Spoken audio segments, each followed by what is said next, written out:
So this is our washing machine,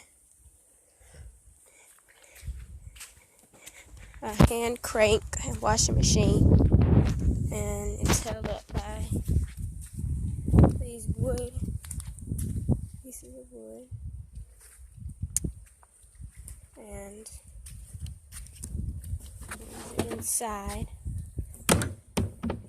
the hand crank cranks this barrel that holds the clothes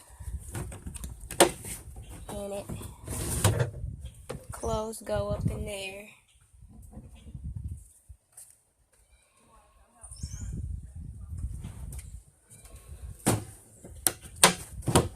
And it has a latch on it.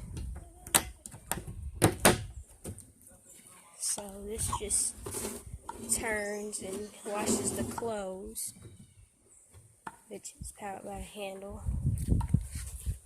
And yeah, and this closes, so don't get splashed by the water, and it has a latch. And this other side, this is the other side of the crank, and this is the drainage hole. You take this cap off and it drains all the water, the dirty water out.